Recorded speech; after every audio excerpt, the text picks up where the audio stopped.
Tout ce que tu trouves à faire, fais-le avec la force que tu as. Car il n'y a ni activité, ni réflexion, ni connaissance, ni sagesse dans les séjours de mort là où tu vas. Salut tout le monde, c'est Ornella Chumpaka sur Avila TV, soyez les bienvenus. Aujourd'hui sur le plateau, j'ai un invité, l'évangéliste J.P. Makanzou de l'ADV Bruxelles. Et pour tous ceux qui le connaissent, c'est un homme de prière, un homme de feu. Moi personnellement, j'apprécie beaucoup. Et voilà, aujourd'hui il est avec nous pour partager ce texte. Et je pense que ça serait du bon. Bonjour évangéliste. Bonjour ma sœur, on est là. Bienvenue sur Avila TV. Merci. Nous sommes très contents de vous recevoir aujourd'hui. Merci, c'est très gentil. Nous allons laisser place à l'évangéliste qui va nous parler de ce sujet qui concerne le temps. Le sujet est très intéressant. Surtout pour moi, je le trouve vraiment très intéressant parce que c'est un sujet qui concerne tout le monde et surtout les jeunes. Vous savez, il y a beaucoup de jeunes qui pensent que la mort n'existe que pour les autres. Et les jeunes ne se posent pas de questions sur la mort.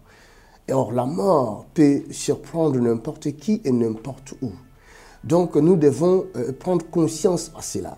Moi, quand j'étais jeune, je ne pensais pas au temps, au fait.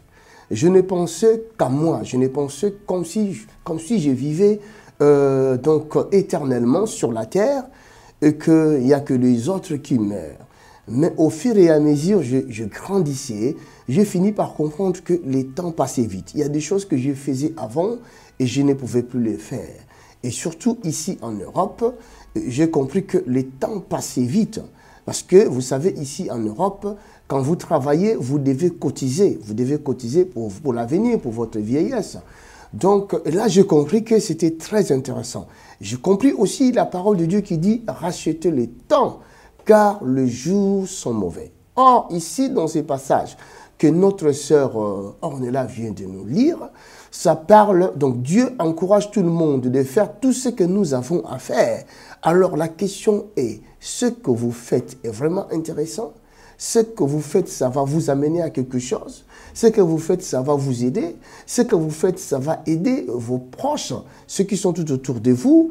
Est-ce que vous pensez aussi à être responsable, surtout pour les jeunes qui ne sont pas encore mariés ou qui ne se prennent pas encore à charge? Il y en a qui sont chez leurs parents. Est-ce que vous pensez de la façon dont vous menez votre vie, ça vous prépare pour l'avenir? Alors, ce passage est très intéressant, moi je trouve. Et surtout quand je prends la Bible qui nous dit de racheter les temps, car les jours sont mauvais, ça se trouve dans Éphésiens chapitre 5, verset 16. Donc cette parole nous interpelle. Nous interpelle pourquoi? Parce que nous voyons aujourd'hui tout ce qui se passe dans le monde. Il y a beaucoup de choses qui se passent, beaucoup de choses, surtout des mauvaises choses. Hein? Et puis, si nous ne prenons pas garde à pouvoir organiser notre vie pour l'avenir, donc c'est-à-dire que nous risquons d'être surpris un jour. Hein? C'est très important. Et aussi, pour les âgés, ceux qui sont déjà matures, ceux qui sont déjà responsables, mariés, pères des enfants, que pensez-vous à ce que vous faites? Est-ce que vous préparez un avenir pour vos enfants, hein, par exemple? Parce que ici, j'ai remarqué une chose ici en Europe, il y a des gens qui aiment faire des enfants pour gagner de l'argent. Donc les enfants sont devenus en quelque sorte une entreprise pour gagner des sous.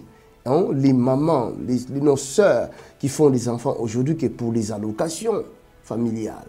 Hein, il y en a même qui vont jusqu'à divorcer pour avoir l'argent des enfants. Et est-ce que vous trouvez que c'est bien?